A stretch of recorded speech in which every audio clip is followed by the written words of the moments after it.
Everyone, welcome my channel Neetu seated classes. तो आज की इस वीडियो में हिंदी पैडागोजी का एक इम्पोर्टेंट टॉपिक भाषा विकास के बारे में पढ़ने वाले हैं कि बच्चे में भाषा विकास किस तरह से होता है। तो इस टॉपिक को हम लोग अच्छे से पढ़ेंगे और याद रखेंगे, जिससे हिंदी पैडागोजी का बहुत सारे क्वेश्चन हम लोग आसानी से बना सकते हैं। तो वीडियो को आप लोग लास्ट तक ज़रूर देखिएगा। अगर वीडियो अच्छे लगे तो लाइक और सब्सक्राइब ज़रूर कर लीजिएगा।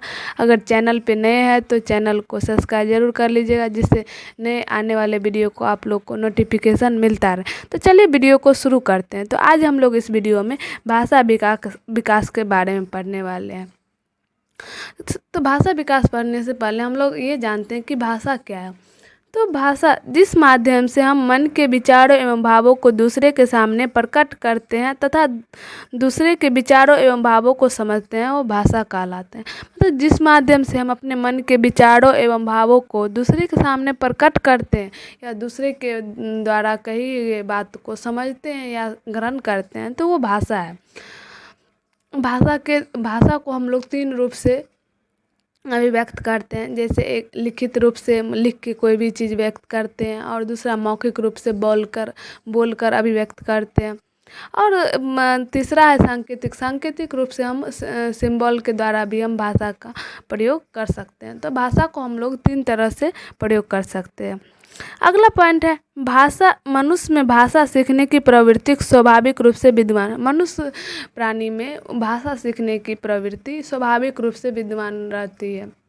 इसे यहाँ आके सीखना नहीं पड़ता है, क्योंकि उसमें वो स्वाभाविक रूप से विद्यमान रहती है। अगला है भाषाई योग्यता एक कौशल है। भाषाई योग्यता जो है एक कौशल स्किल है, जिसे अर्जित करने की प्रक्रिया बच्चे में जन्म के साथ ही शुरू हो जाता है। भाषाई योग्यता एक कौशल है जिसे अर्जित करने के लिए बच्चे जब जन्म लेते हैं उसके साथ ही उसमें शुरू हो जाता है। इसे अलग से सीखना नहीं पड़ता है। बच्चे जब जन्म लेते हैं उसके साथ ही उसमें शुरू हो जाती है।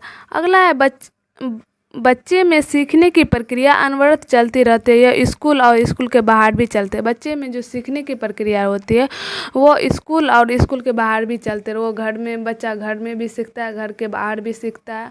वो कहीं भी, वो दोस्तों के साथ है या कोई खेल खेल रहा है, हर जगह सीखने की प्रक्रिया हर जगह चलते रहती है। ये नहीं कि हम स्कूल में जाते हैं तभी सीखते हैं, ऐसा कोई बात नहीं। हम दोस्त के साथ भी कुछ सीख सकते हैं, या कोई खेल खेलते हैं तो भी कुछ सीख सकते हैं, या सड़क पे चल रहे हैं तो भी कुछ सीख सकते हैं। तो हर जगह सीखने की प्रक्रिया हमेशा अनवरत रूप से चलते रहती है। तो ये नहीं हम सोचेंगे कि बच्चे सिर्फ स्कूल में ही सीखते हैं, घर में सीखते हैं। अपने भाई बहन के साथ भी कुछ सीख सकते हैं, माता पिता के साथ भी कुछ तो सीखने की प्रक्रिया अनवरत रूप से चलते रहती है। आगे देखते हैं। भाषा भावों और बौद्धिक क्षमता को अभिव्यक्त करने का एक माध्यम है। भाषा के माध्यम से मैं अपने भावों को और बौद्धिक क्षमता मतलब मानसिक क्षमता, मतलब हम क्या सोच सकते हैं क्या, तो ये सारी चीज़ हम भाषा के माध्यम से ही अभिव्यक्त करते हैं। अगला है भाषा के माध्यम से एक पीढ़ी समझ संचित ज्ञान सामाजिक विरासत के रूप से दूसरे पीढ़ी में सौंपती है। भाषा के माध्यम से ही हम कोई भी सामाजिक विरासत कोई भी चीज़ है तो हम भाषा के माध्यम से ही आने वाले पीढ़ी को सौंपते हैं।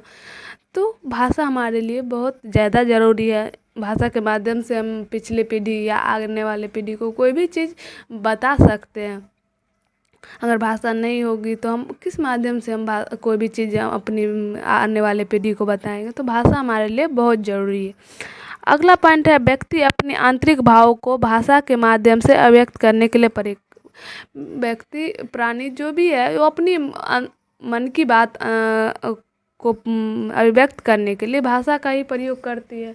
क्योंकि कोई भी चीज़ हमको बोलना रहता है तो हम भाषा के माध्यम से ही, या कोई भी कोई लैंग्वेज हिंदी या इंग्लिश में ही बोलते हैं।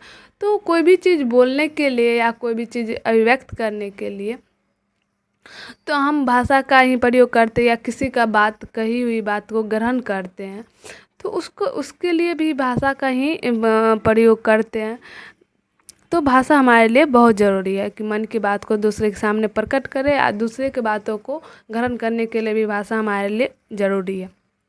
अगला अगला है बच्चे की भाषा उसके वास्तविक जीवन से संबंधित हो। बच्चे का अगर भाषा अगर उसके वास्तविक जीवन से या घरेलू जीवन से अगर संबंधित होता है तो बच्चा बेहतर से बेहतर सीख सकता है और बेहतर आगे कर सकता है। इसलिए हमेशा बच्चे के स्कूल में बोलता है मातृभाषा ज़रूरी है। तो बच्चे का अगर घर की भाषा रहता है वो कोई भी चीज़ आसानी से समझ सकता है। अगर कोई भी चीज़ का अगर हमको एग्जाम्पल ही देना है तो बच्चे को घर का एग्जाम्पल देते तो वो बेहतर तरह से समझ सकता है, समझ भी लेता है।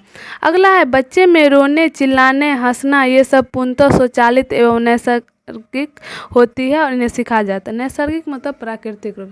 बच्चे में जो रोने चीखने चूसने हंसना ये सब जो प्रवृत्ति होती है तो वो बच्चे कोई सीखता नहीं है। यहाँ के बच्चे के जन्म लेने से पहले उसमें स्वचालित होता है। बच्चा जब जन्म लेता है तभी से वो रोना स्टार्ट रोना तो उसको कोई सिखाता नहीं है। तो रोना हंसना चिल्लाना या चूसने की जो प्रवृत्ति होती है ये सारे चीज़ बच्चे में नैसर्गिक रूप से स्वचालित रहती है। उन्हें वो बच्चे को ये चीज़ सिखाना नहीं पड़ता है, वो ऑटोमेटिक रूप से वो चीज़ सीख जाता है। अगला है भाषा एक नियमबद्ध व्यवस्था है। भाषा जो है एक नियमबद्ध व्यवस्था है, उसको हम नियमबद्ध रूप से हम सीख सकते हैं भाषा को। तो भाषा हमारे लिए बहुत ज़्यादा ज़रूरी है। अगला देखते हैं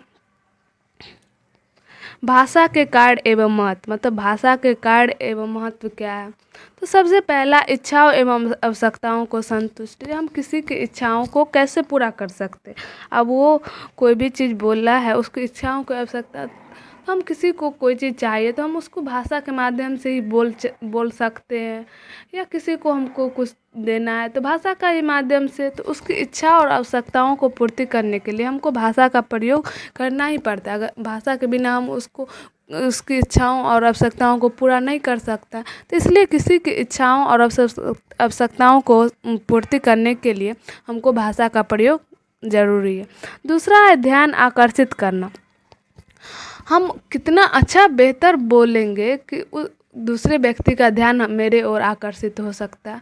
तो हम भाषा के माध्यम से ही ना हम कोई भी चीज़ इतना अच्छा बेहतर बोलेंगे कि सभी आदमी का ध्यान मेरे ओर आकर्षित। कोई भी आदमी भाषण देता है तो वो इतना अच्छा भाषा का प्रयोग करता है कि हम लोग का ध्यान उसके ओर आकर्षित हो जाता है। तो किसी का ध्यान आकर्षित करने के लिए हमको भाषा का प्रयोग करना ज़रूरी होता है। तीसरा है सामाजिक संबंध। हमारा भाषा जितना अच्छा होगा हमारा सामाजिक संबंध भी उतना बेहतर होगा।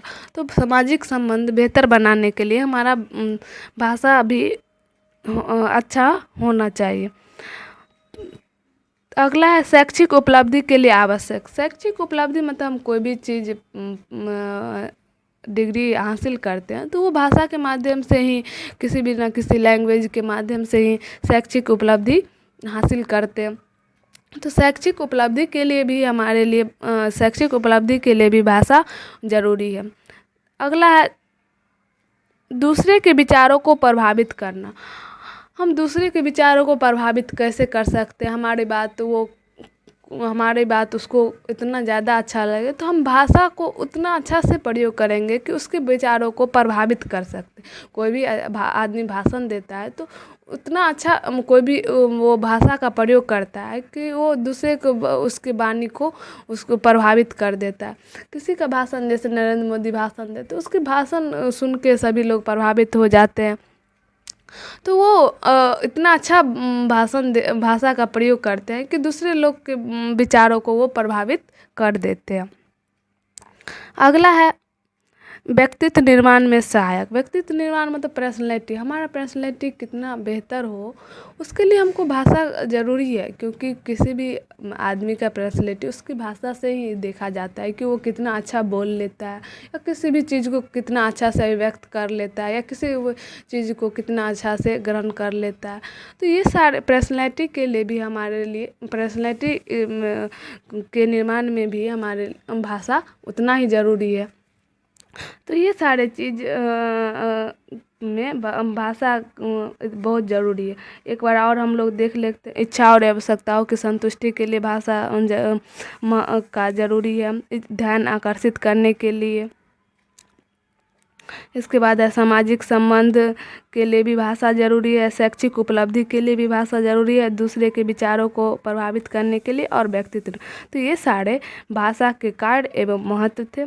अगला देखते हैं, बच्चे में वाक्यों तथा शब्दों के निर्माण जिन नियमों के अंतर्गत करते हैं उसे जनरेटिव करते। बच्चे जो वाक्य या शब्द का निर्माण जिस नियमों के अंतर्गत करते हैं उसको जनरेटिव ग्रामर कहते हैं। तो ये जनरेटिव ग्रामर कौन कहते हैं? चॉम्स्की साहब है, वो ये कथन कहे थे कि बच्चे में जो वाक्य एवं शब्दों का निर्माण जिन नियमों के अंतर्गत करते हैं उसको जनरेटिव ग्रामर कहते हैं। अगर हिंदी में कोई भी कथन पूछा जाता है तो ज़्यादा से ज़्यादा चॉम्स्की से पूछा जाता है, तो हम लोग ज़्यादा से ज़्यादा चॉम्स्की को ही याद रखेंगे हिंदी के पेडागोजी में खास करके। ये बच्चे की सीखने की प्रवृत्ति जन्मजात होती है, ये चॉम्स्की साहब ही कहे थे। अगला है भाषा अन्य संज्ञानात्मक तत्वों के भांति प्रवेश के साथ अंतःक्रिया के माध्यम से ही विकसित होती है। भाषा जो अन्य संज्ञानात्मक तत्वों के भांति प्रवेश के साथ अंतःक्रिया माध्यम से ही विकसित होती है, ये कथन जीन पियाजे साहब का है। तो ये दोनों मनोवैज्ञानिक के अनुसार कथन थे, ये दोनों भी हम याद रख सकते हैं, कभी कभी पूछ देता है पेडागोजी क्वेश्चन में। तो चॉम्स्की से तो एक न एक जरूर पूछे जाते हैं कि बच्चे में भाषा अर्जित करने की जन्मजात प्रवृत्ति होती है, ये चॉम्स्की साहब बच्चे उन्हें क्या बोलते हैं, बच्चे वाक्यों तथा शब्दों का निर्माण जिस नियमों के अंतर्गत करते हैं उसको जनरेटिव ग्रामर कहते हैं। तो ये भी चॉम्स्की साहब ही ने। तो ये सारे कथन, दोनों कथन याद रखेंगे तो इससे हमारे पेडागोजी का क्वेश्चन आसानी से बन सकता। तो ये सारे इम्पोर्टेंट पॉइंट भाषा विकास के बारे में थे जो हमेशा पेडागोजी में डायरेक्ट रूप से पूछा जाता है। जैसे भाषा एक नियमित व्यवस्था है, ये पूछ देगा। तो या भाषा अर्जित करने की जन्मजात प्रवृत्ति होती है किस मनोवैज्ञानिक। तो ये सारे क्वेश्चन हमेशा पेडागोजी में पूछे जाते हैं, तो हम ये सारे पॉइंट को याद रखेंगे तो हम पेडागोजी का क्वेश्चन आसानी से बना सकते हैं। तो दोस्तों, अगर वीडियो अच्छे लगे तो लाइक और सब्सक्राइब ज़रूर कर दीजिएगा। धन्यवाद।